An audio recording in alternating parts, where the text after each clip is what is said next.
que muitas das vezes há pessoas que têm passado por muitas guerras, muitas lutas, têm sofrido e acreditam que não tem solução, que não tem saída. Quem sabe você está dentro de uma encruzilhada, você está preso dentro de um labirinto, você está no meio de dentro de uma fornalha de fogo. Quem sabe você está preso dentro de um turbilhão de problemas, endividado, sem saber como pagar suas dívidas. Quem sabe você está preso em um relacionamento abusivo, em que o marido tira a tua paz, te perturba. Quem sabe você tem filhos viciados. Quem sabe você está vivendo um momento delicado. Você está sozinha, você está sozinho. E essa solidão tem te feito muito mal. E se faz necessário você procurar ajuda. E você se recusa a buscar ajuda. Você tenta, de todas as maneiras, com a sua própria força, vencer as barreiras da sua vida, vencer os obstáculos. E você tem se cansado. E o pior, você não tem conquistado nada. A única coisa que você sabe ver é problemas em cima de problemas. A Bíblia diz que um abismo, ele chama outro abismo. E de fato, muitas pessoas, aleluia, têm visto a vida dela sair de uma fornalha, cair numa frigideira.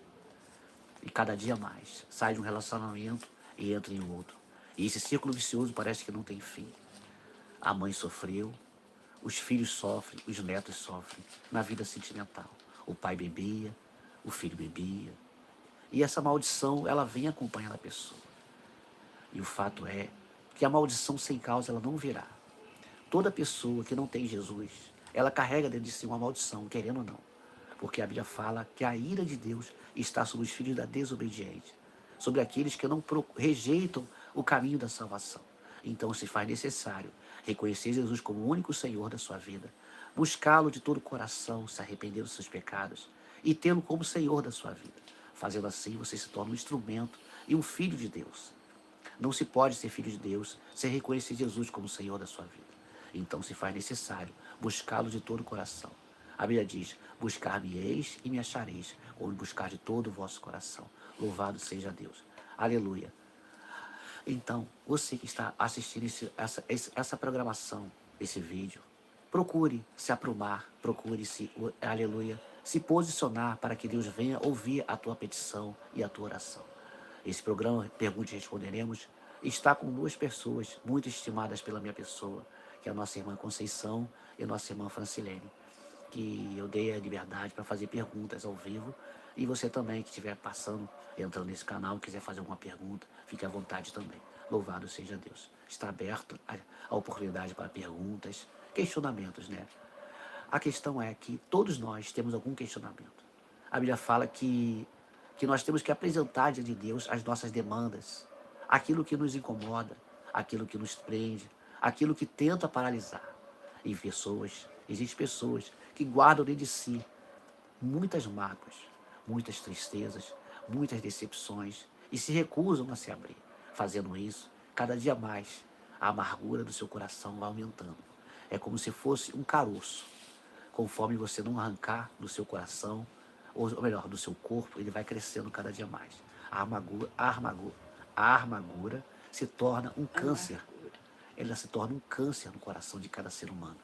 Então se faz necessário. Se você não consegue curar-se por si própria, peça a Deus para te curar. Além de Jesus curar a nossa alma, Ele cura também as nossas feridas emocionais. Ele cura as nossas feridas internas e externas. Quem sabe você sofre de alguma doença. Quem sabe você tem sofrido dores no seu corpo. Você tem ido ao médico e o médico não tem tido respostas. Ele te dá um remédio paliativo. A dor passa, mas logo depois ela vem com mais intensidade. E assim tem sido a sua vida. Você tem vivido de remédios. A sua casa parece uma farmácia de tanto remédio. E Jesus quer te dar saúde. Jesus quer te dar paz. Jesus quer te dar alegria. E o melhor, quer te dar vida eterna. Basta tão somente que você aceite como o seu único suficiente Salvador e passe a segui-lo de todo o coração. Alguma pergunta, as irmãs? Qual a maneira mais eficaz para nós alcançarmos libertação de parente, né, de um ente querido? Louvado seja Deus. A nossa irmã Conceição, ela fez uma pergunta muito assim, de muitas pessoas que têm dificuldade para perguntar. Como se libertar de parentes? Sabemos que os parentes são coisas que estão próximas a nós, porque fazem parte da nossa vida. Às vezes é um pai, às vezes é uma mãe. São pessoas que nós devemos prestar honra. E os irmãos? E esses irmãos que estão na nossa vida para nos atrapalhar.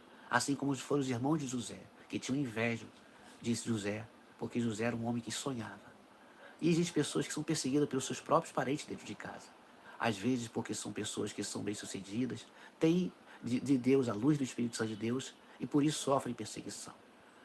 Às vezes é necessário se afastar. O melhor conselho que eu daria para uma pessoa que é perseguida pelos seus parentes é se afastar delas e buscar ao Senhor para que Deus venha mudar a mente e o coração. José se afastou. Ou melhor, José, ele foi lançado para ser comido e para ser escravizado. E Deus fez com que José viesse a ser exaltado. E depois, quando aqueles homens viram a exaltação de José, perceberam que José realmente tinha a luz de Deus sobre a sua vida. Não há como você debater com pessoas que veem você de forma errada, que veem totalmente você de forma distorcida, não de segundo a direção da forma que Deus enxerga você. Pessoas que sentem inveja de você, elas não querem ver seu bem, elas não querem ver a sua vitória, elas não querem ver você crescer e prosperar. Elas só veem você com desdém, elas zombam de você, elas querem fazer com que você venha a se tornar uma pessoa ruim para a sua vida. Louvado seja Deus. Estou agora com a nossa irmã Francilene, com uma pergunta bem capciosa, né? Difícil, mas fácil para quem tem o discernimento do Espírito Santo. A pergunta é: qual o sentido da vida aqui na Terra? Ora, depende para quem você pergunta. Se você perguntar para um espírita, ele vai que o sentido da vida é que cada um venha a se aperfeiçoar, que através de reencarnações a pessoa venha ter cada dia uma vida melhor. Mas para nós que somos Cristo, o maior sentido da nossa vida é viver para Cristo. Porque o morrer, aleluia, é ganho. E viver é lucro. Porque nós fazemos a obra do Senhor. Porque nós não vivemos mais, mas Cristo vive em nós. E Jesus quer que todas as almas venham se arrepender e chegar ao pleno conhecimento da verdade. Jesus não quer que ninguém se perca. Qual é o sentido para a minha vida? O meu sentido é ir para o céu e cada dia mais, aleluia, que outras vidas venham ser abençoadas. Primeiramente, a minha família e a todos aqueles que derem ouvido à voz de nosso Senhor. Louvado seja Deus. Todos nós temos família, queremos o bem dos nossos filhos, queremos o bem da nossa esposa, do nosso esposo, queremos o bem dos nossos pais. Mas, de fato, o maior bem que o homem pode ter é a presença do Espírito Santo de Deus e a salvação da nossa alma. Eu vejo que muitas pessoas estão confusas, não sabem dar valor à salvação da sua alma e à presença do Espírito Santo. A Bíblia fala que nós não devemos desprezar a presença do Espírito Santo de Deus. Não devemos desprezar, aleluia, a dádiva, que é o maior presente que existe, que é a nossa salvação. E a Bíblia fala que Deus escolheu os pobres desse mundo para serem herdeiros da fé. Então, se você tem fé no Senhor e Salvador Jesus Cristo, você é um bem-aventurado. Porque bem-aventurados os pobres, porque eles serão ricos. Louvado seja Deus. Amém? Que Deus possa abençoar a nossa irmã Francilene, nossa irmã Conceição. Se tiver mais alguma dúvida, fique à vontade para perguntar. Aleluia, louvado seja Deus. Quantas pessoas, né, que têm dificuldade com famílias?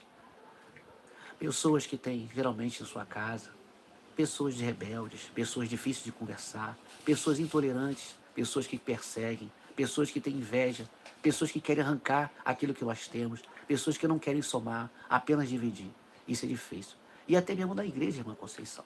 Existem pessoas dentro da casa do Senhor que estão na igreja para dividir. Estão na igreja para poder tentar atrapalhar quem está nela. Estão na igreja simplesmente por religiosidade, não da intenção de alcançar o céu, mas simplesmente para aparecer. Querem ser o centro, querem ser, aleluia, estimadas, querem receber dádivas, querem receber honra. E na verdade, a melhor honra é você estar na casa do Senhor. Não importa se você tem um título, se você está na casa do Senhor, se você recebe a salvação da sua alma, se você tem o Espírito Santo de Deus, você é um bem-aventurado, uma bem-aventurada. Agora, o título, ele serve simplesmente para manter honra, para manter, aleluia, postura dentro da casa de Deus. Porque ninguém respeita pessoas que não têm cargos dentro da casa do Senhor. A igreja não é uma democracia, aleluia, é uma monarquia. Existe pastor, existe presbítero, existe diácono, e essas pessoas têm que ser honradas, porque elas não chegaram lá de qualquer maneira, não caíram de paraquedas. São pessoas que Deus honrou e Deus escolheu para esse ministério, aleluia, tão importante e tão sagrado, que é o ministério da palavra, o ministério de cuidar de almas. Se você tem esse chamado, honre-o, procure zelar por ele. Se você não tem, não tente atrapalhar a obra de Deus, porque isso possa ser que Deus venha te ferir. Deus não quer que ninguém atrapalhe a sua obra. Existem pessoas que tentam, até fazem de alguma maneira atrapalhar, mas pode ter certeza que os olhos daquele que tudo vê, um dia vai ter que lidar. E a Bíblia diz que horrenda coisa é cair nas mãos do Deus vivo. Não brinque com Deus. Você pode brincar com qualquer coisa, mas nunca com Deus. E Deus, ele é fiel à sua palavra. E Deus não tem um culpado por inocente. E um dia que Deus vir julgar com a sua mão forte e poderosa, ninguém poderá escapar das suas mãos. Que Deus abençoe a todos os irmãos. E logo, logo estaremos novamente com o programa Pergunte e Responderemos. Que todos possam receber de Deus a dádiva do Espírito Santo de Deus e a presença do Altíssimo. Que Deus abençoe a todos. E um grande abraço. Até a próxima. Glória a Deus. Muito bom.